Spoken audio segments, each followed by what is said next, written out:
Kahoy na naging bato. Ano kaya ang bisa nito? Pwede kaya ito gamitin bilang pangproteksyon sa ating sarili? Saan kaya ito makikita? Yan ang ating aalamin sa video ito. Pero bago ang lahat ng yan, kung bago ka pa lang sa channel na ito at gusto nyo ang mga ganitong usapin, ay inaanyayahan ko kayong pindutin ang subscribe button at ang bell icon nang sa ganon ay lagi kayong ma-update sa tuwing may bago tayong upload.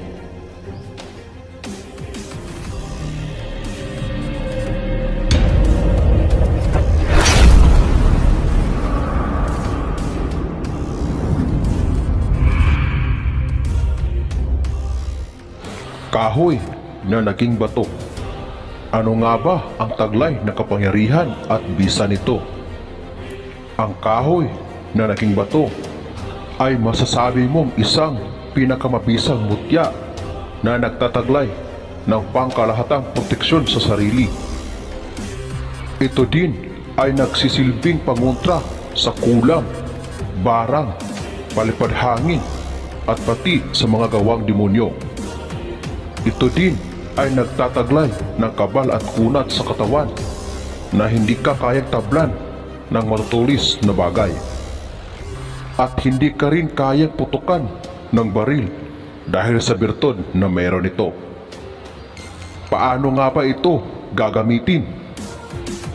Pag meron ka nito, ay biyak-biyakin lamang ito ng maliliit at ilagay sa bote o grapa na may langis kasama ang ibang sangkap o orasyon na pangdepensa.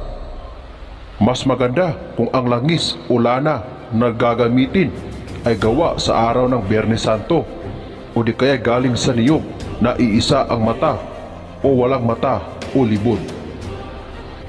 Isa din itong mabisang sangkap sa bao kasama ang ibang mutya. Pwede rin ito dalhin mismo ang kahoy na naging bato. Pwede ikwintas o ilagay mismo sa inyong bulsa at dalhin lamang kahit saan ka magpunta. Marami pang taglay na kapangyarihan ang kahoy na bato.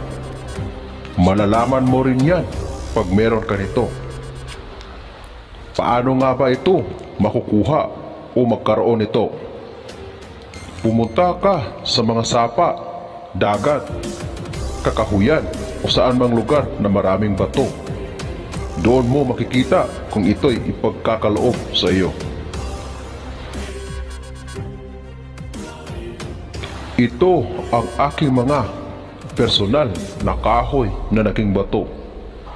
Ito ay hindi pagmamayabang. Ito ay para may basihan kayo kapag nakatagpo kayo nito. Agad nyo itong makikilala.